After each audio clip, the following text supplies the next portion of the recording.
and then we'll talk about South Park. Yeah. We're live, so we can go whenever. Oh, sorry. I'm trying to find. I'm finding the name of the book that Black Mass is based on. Hang on here. Oh yeah. Yet another set of movies based on books. Yeah. Based on books. All right, and we are go. All right, everyone. Welcome back to another episode of the Bored as Hell podcast. I'm Adam McDonald with Big Shiny Robot. And I am Andy Wilson, a.k.a. Citizen Bot, also a Big Shiny Robot. And we are back this week with 3 movies for you. We've got The Maze Runner, The Scorch Trials, Black Mass, and also Everest. And then at the end, we're going to quickly discuss Comic-Con and some things coming up. But first, Andy, you got to see Scorch Trials, and I didn't because they decided to screen it while I was at work. So tell us about this movie and whether or not it's any good. The good news is, Adam, you didn't miss a whole lot. Oh, joy. I know some people will be upset at me for saying that, especially people who are fans of this franchise. Yeah, I think you were called a Grinch, if I remember correctly. I was called a Grinch for not liking this. My heart is apparently 2 sizes too small because I felt that while this movie was a vast improvement over the original Maze Runner film, that it just really doesn't deliver.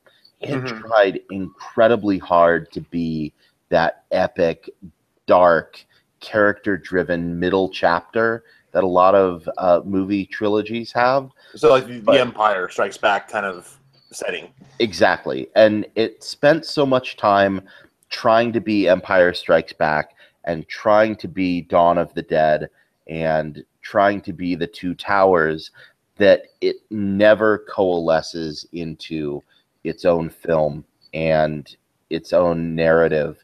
It's really overstuffed, and as much time as they spend trying to move the plot forward and in big action sequences, it feels like a jumbled collection of little parts kind of thrown together. That being said, the acting in this was really good. If there's one thing to love here, it is this cast. Led by Dylan O'Brien, who is, again, playing Thomas. You might remember him from Teen Wolf. He's one of my favorite parts of Teen Wolf on MTV. And a lot of other people who you may not recognize outside of the other first film. Although Thomas Brody Sangster always has a special place in my heart because he is the voice of Ferb on Phineas and Ferb, for the 2 words that Ferb says every episode.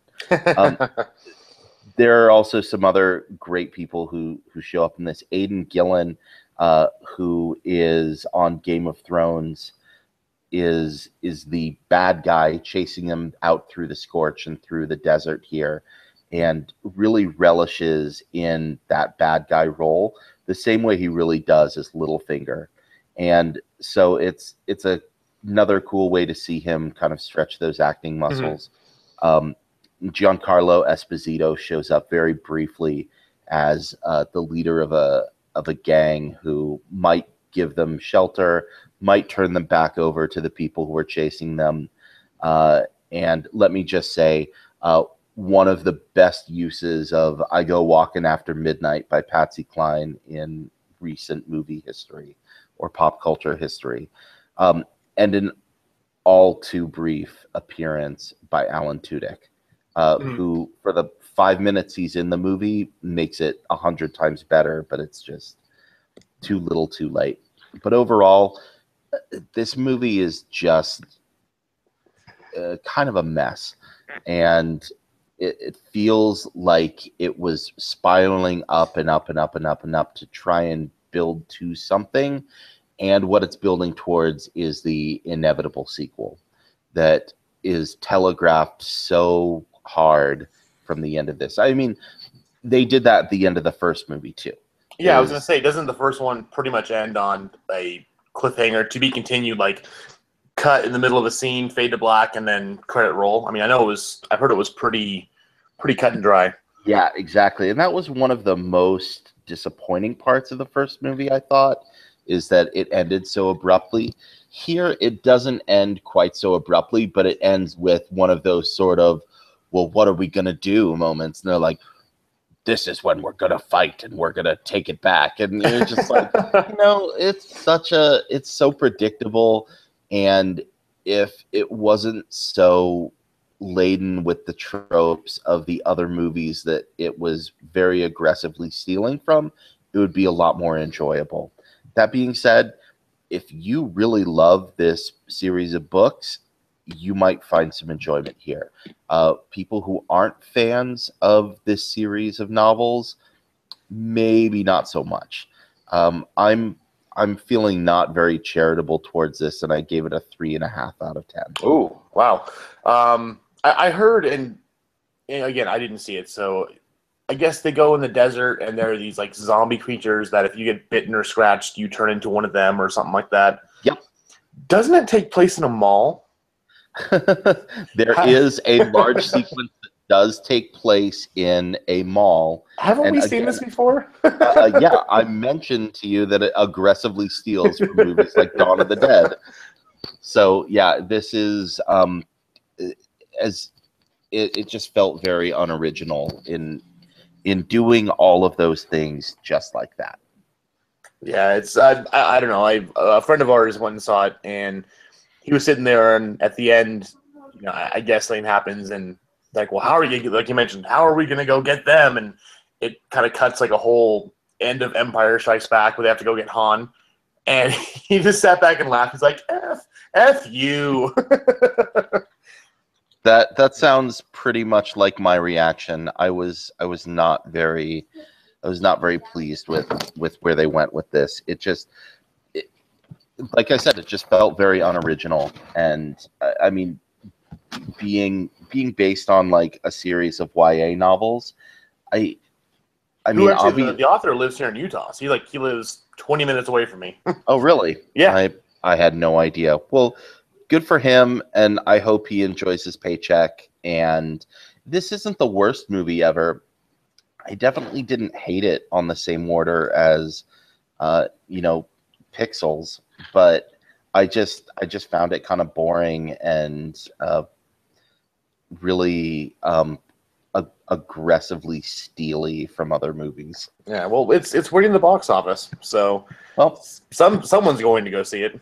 someone is going to go see it, and there are many people who are apparently enjoying it. So I am very happy to be wrong. If you like this movie, good on you. I will go watch Dawn of the Dead and Empire Strikes Back, which and are The Two Towers. Much, much, much better movies. Yep. And in speaking of much, much, much better movies, we have Black Mass.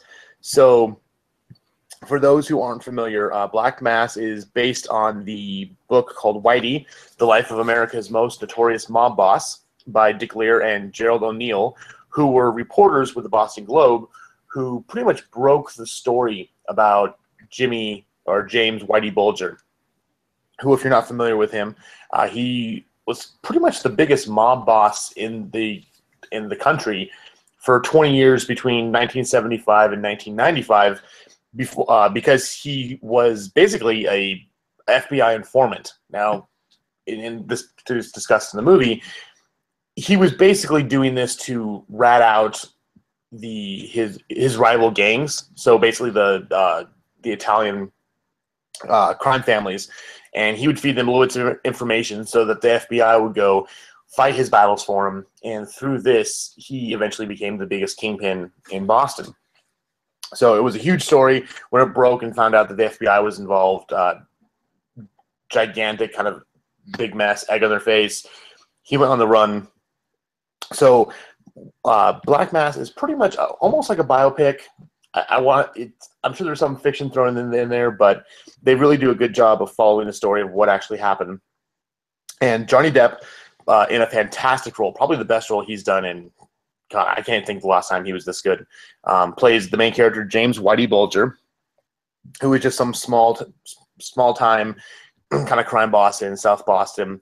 Well, he's approached by John Connolly, who's a member of the FBI, who's played by Joel Edgerton. Again, in a fantastic role. He was great in The Gift In fact, he was the only good part of the gift as far as I was concerned. And they grew up in Boston. They were friends as kids. So he comes to him and offers him this deal. Hey, give us information and we'll stay off your back and make sure that, nothing bad happens to you. So, Whitey Bulger decides, hey, yeah, let's do this. So starts feeding him bits of information. And like I said before, pretty much lets the FBI fight his battles. And he just grows and grows and grows and takes over Boston and becomes this huge crime lord, running drugs, money laundering, murder, you name it, he's in the game doing it. At the same time, his brother, Billy Bulger, who's played by Benedict Cumberbatch, who is, again, fantastic. I mean, this movie, the acting is fantastic. Everyone in it is just amazing. Unfortunately, Benedict Cumberbatch is in the movie for like 5 minutes, and they really don't flesh out what his role as Whitey's brother really was, aside from the fact that he was a senator. Some people thought he was dirty and helping him out. This movie very much portrays him as just, hey, he's my brother, I love him, but I have nothing to do with him. I mean, I'll have him over for Christmas, but I'm not involved with what's going on at all, so. Oh, shit, where was I? Benedict Cumberbatch? No.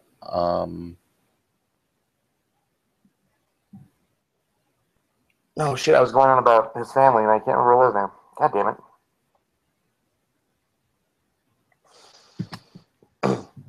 That's okay. We can pick it up where. Maybe I should say something funny about Benedict Cumberbatch, and then we can. Maybe, yeah. Anyway, so yeah, so it's shit. I just completely, my mind just fucked me. It's completely fucked me. I'm dead right now. Oh my god. That's okay. It's okay. Clear your mind. We get it. So, let's see. We're talking about Joel Edgerton, who's amazing. His brother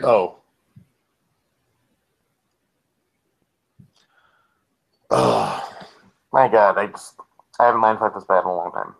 Blech. It's all right. Normally, it's something easy to recover from. Like, what's the name of that guy with that? I know, right? And that place, and I'm just going to start from scratch because that's just bad. Okay. All right.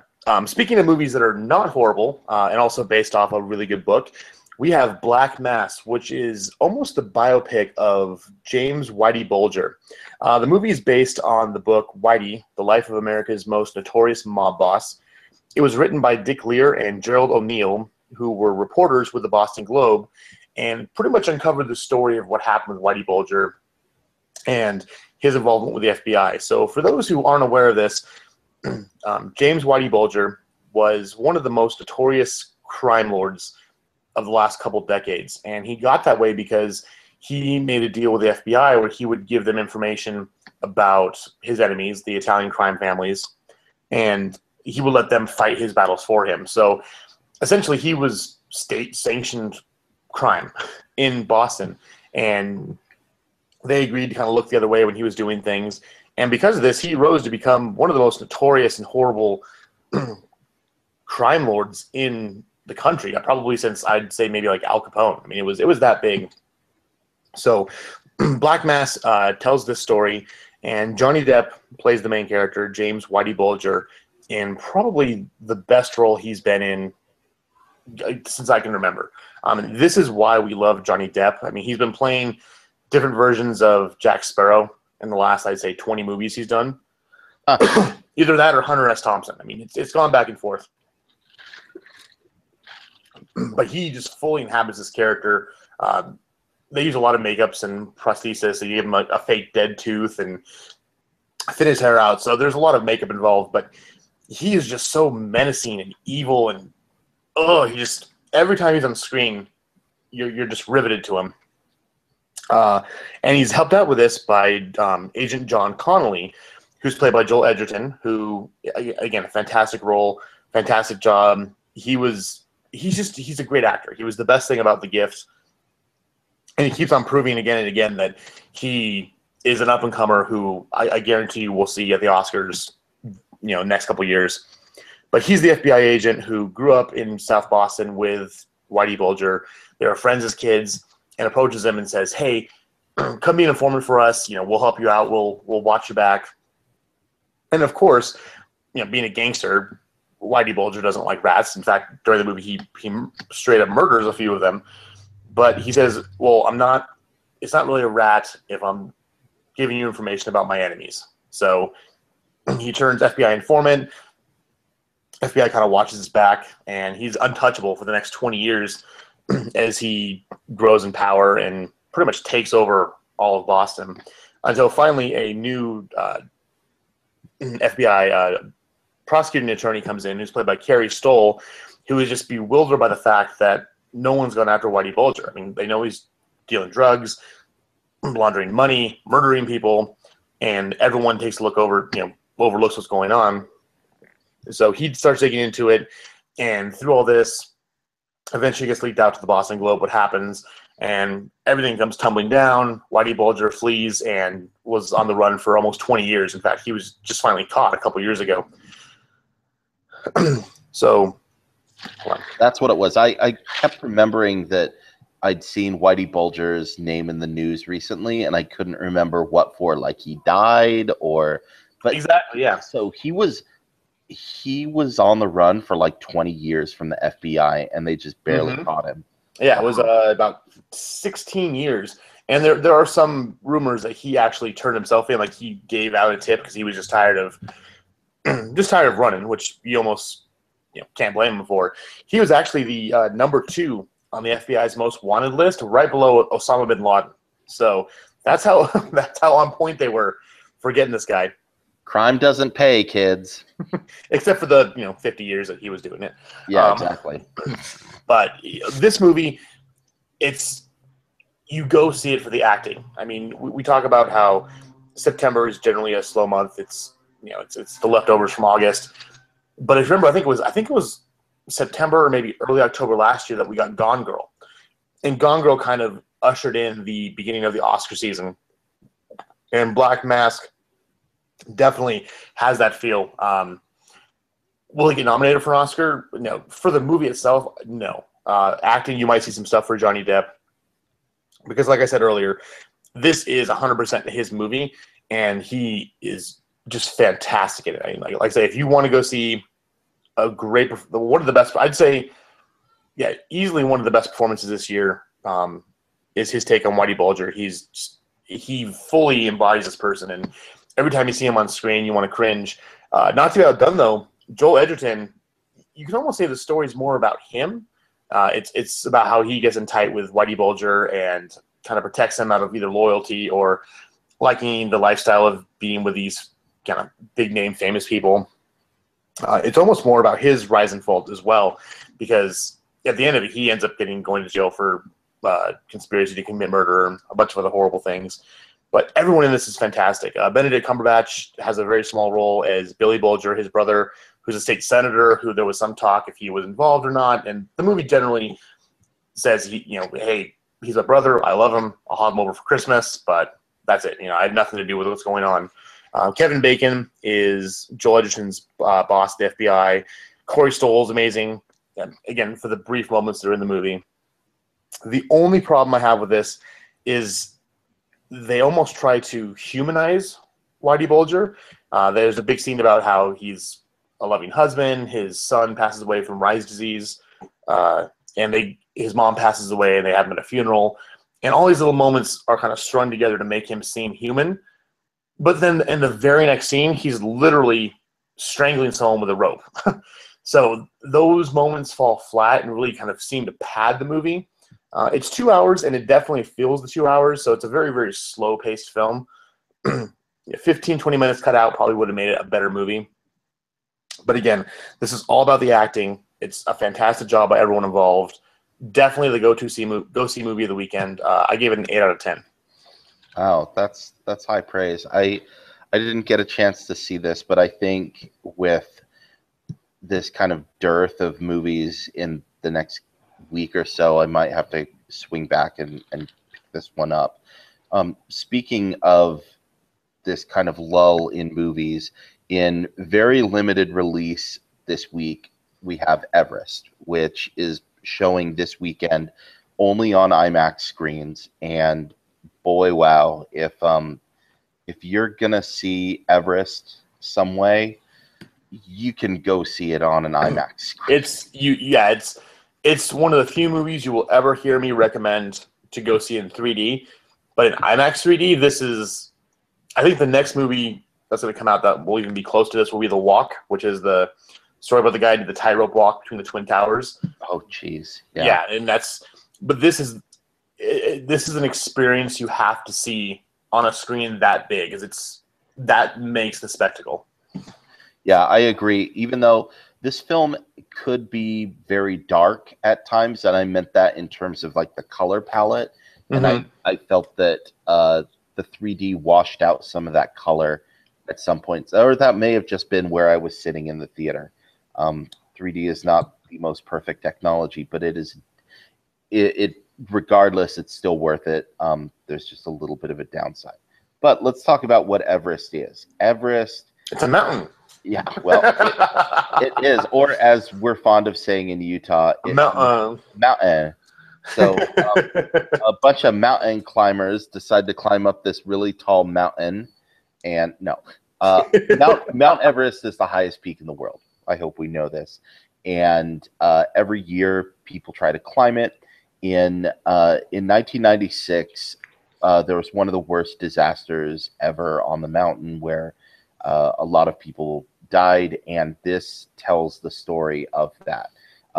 This was chronicled in many ways, including the 1997 bestseller Into Thin Air by Jon Krakauer, who happened to be there, and told from his perspective.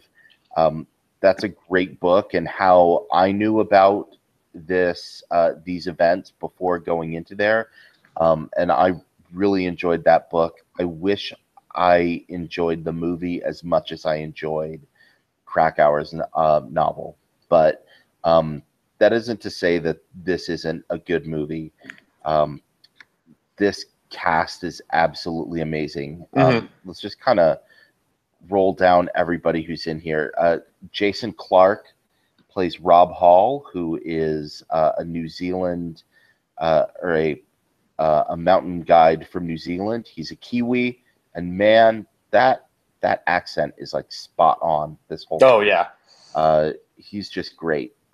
Jake Gyllenhaal plays a rival mountain guide, and they're leading up a group of people who includes Josh Brolin and Naoko Mori, who you may remember from Torchwood, and a couple of other people who are all involved here. And of course, I mentioned Jon Krakauer is in here.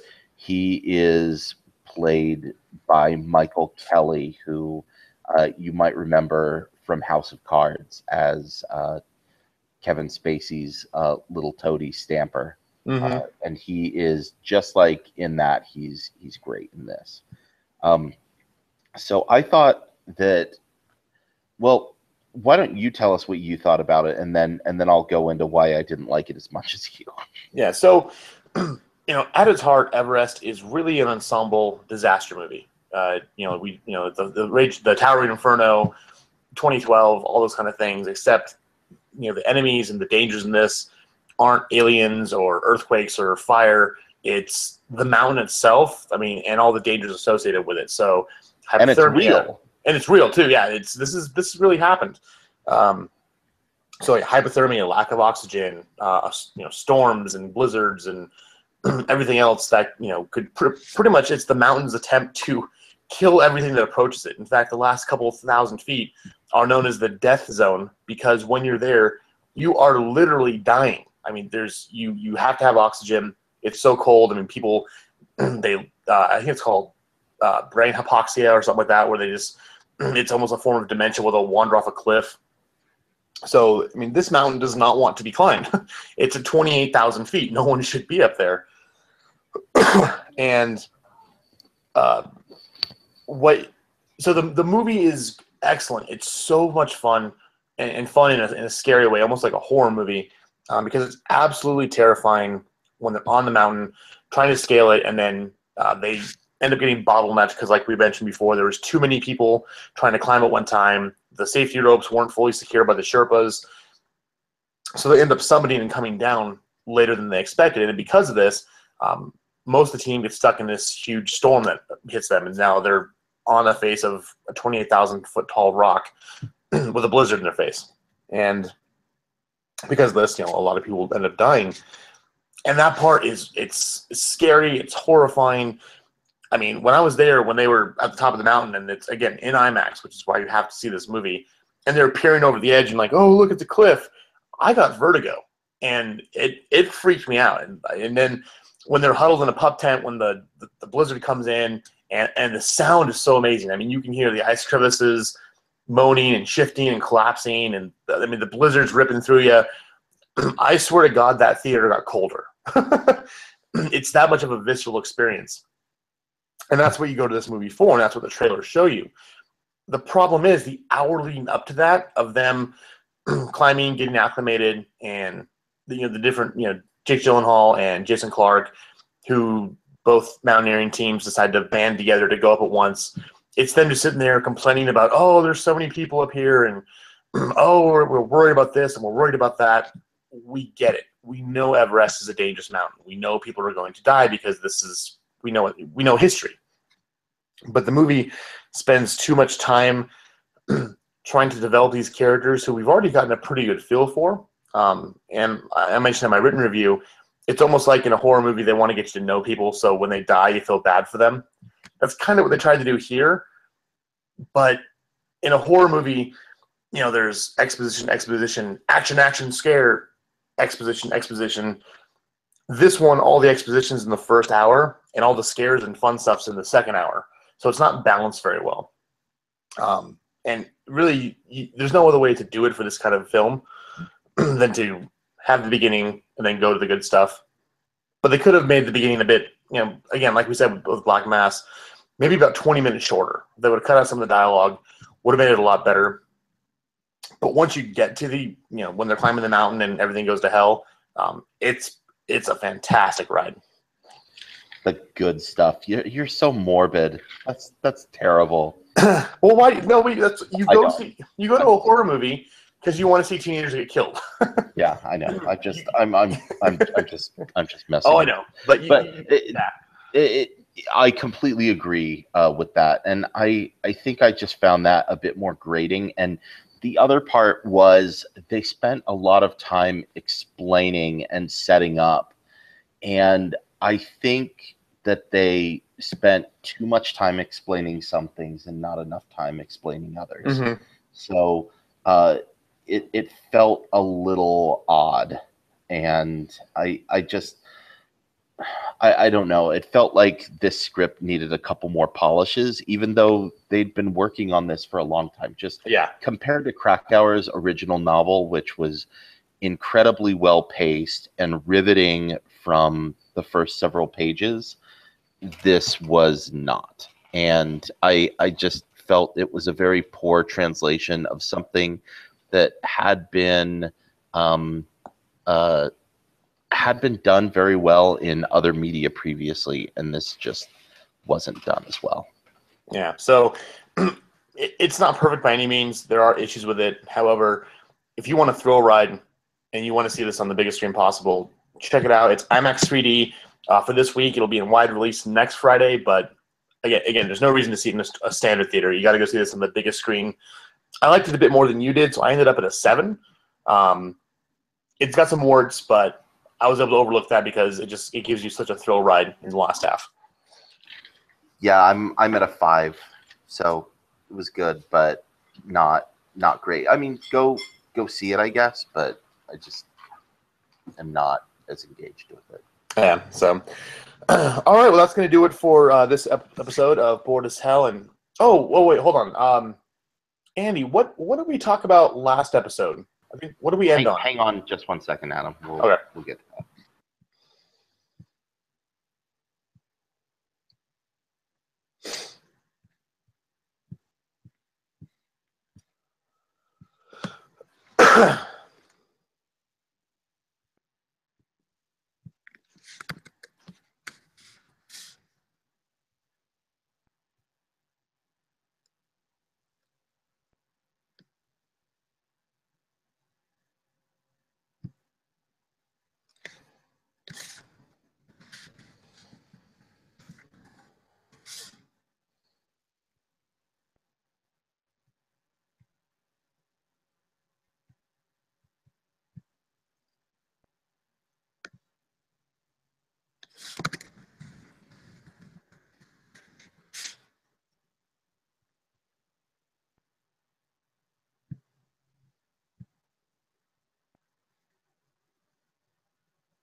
Hey, sorry, I can't do this right now.